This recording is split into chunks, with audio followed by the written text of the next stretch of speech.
labor market slowdown intensified in November. That according to reports from ADP, which found that private companies cut 32,000 workers, with small businesses shedding, according to ADP's data, 120,000 jobs last month.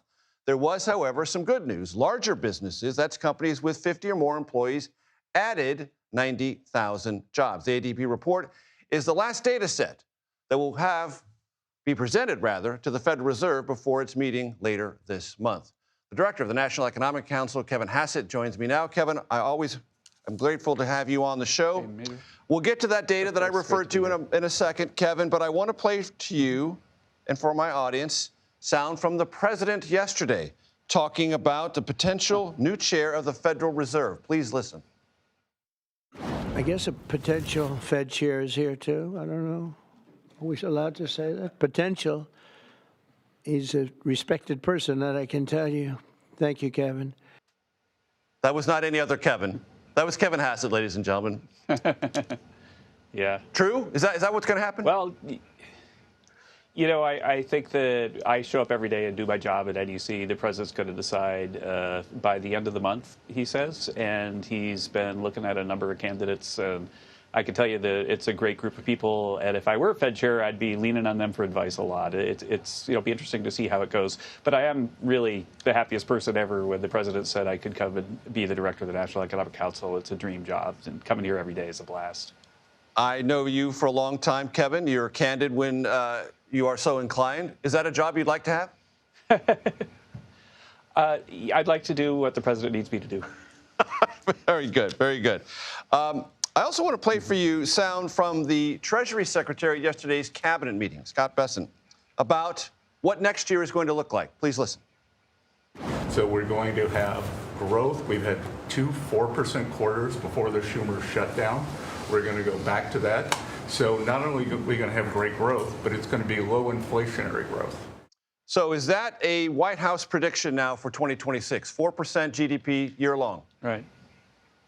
Right. So we know that the answer is yes, that it is a prediction. The CEA hasn't put out their official prediction yet. But the bottom line is that we're going 4%, 2 quarters in a row ahead of the government shutdown. We think the government shutdown knocked a couple percent off of growth in the fourth quarter, so maybe it's going to be about 2%. But then there's going to be a rebound effect where a lot of the activity that was slowed because of the shutdown shows up in January and February. The other thing that's going to happen, Major, is that people who have no tax on tips, no tax on overtime, they haven't changed their withholding this year. But as soon as they start to file their taxes, they're going to get really, really big refunds. And so we expect a steady flow of big multi-$1,000 refunds for hardworking Americans. And, we'll be communicating a lot that people should actually file early. And I'm sure that there'll be a lot of, for-profit tax preparers that are running ads saying, hey, get your refund now, and we'll help you do that. But for sure, we think that there's going to be a huge amount of extra cash in people's pockets as we come into the new year. And then the other thing that we have at the same time, and this goes back to what Secretary Bessent emphasized and emphasizes all the time, is that there's a heck of a lot of capital spending that we've been marking down how many groundbreakings for new factories there are in the U.S. We're up to about 20 over the last 2 months. And so all of those things increase supply so you can have the growth that we're talking about without putting too much pressure on inflation. Kevin, how do you contextualize the ADP data that I just talked about? Because not only 120,000 jobs lost on small businesses, but 4 out of the last 6 months net negative in small business employment. What does that tell us? Right. Well, what we really need to see is the next BLS report. We're going to get 2 months of data in a couple of weeks, and then that'll help us have a better handle on what's going on in the labor market. I can say that when activity is really high, like as you know, we have the GDP now number of about 4% growth in the third quarter, and employment is not growing really, really fast, then that's because productivity is going up a lot.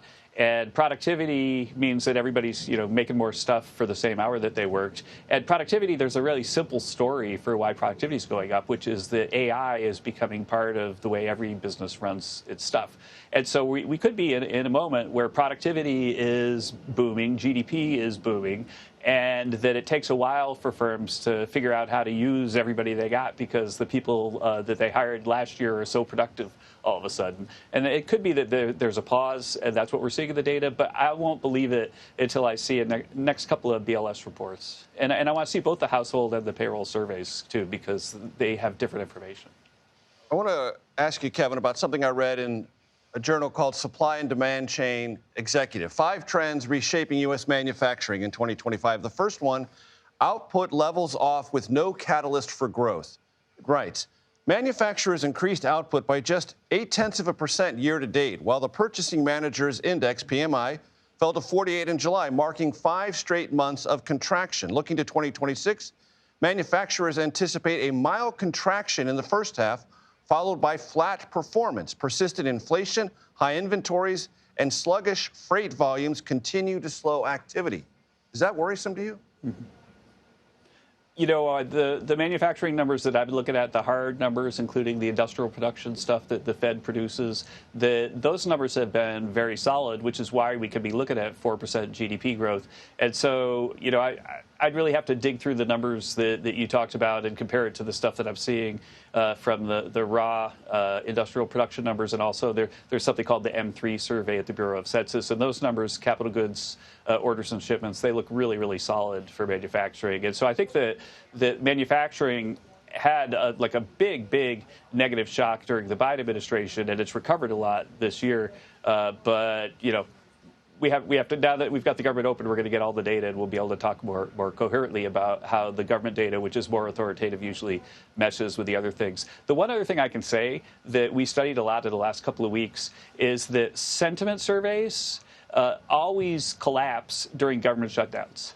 And so sometimes there's a relationship between a sentiment survey and then, like, so people have consumer sentiment, and then maybe if it's south, then they're not buying stuff, or business sentiment is high, then maybe they're investing. But all the sentiment indices become less useful to understand when there's a temporary government shutdown. And so we saw the normal sort of shutdown effect in the sentiment indices pretty much across the board. Kevin, you know we love to nerd out on this show. I appreciate your willingness to nerd out with me on all the data. Kevin Hassett, Director of the National Economic Council, and quite possibly the next chairman of the Federal Reserve. You're always welcome here, Kevin. Thanks very much. Thanks, Paige.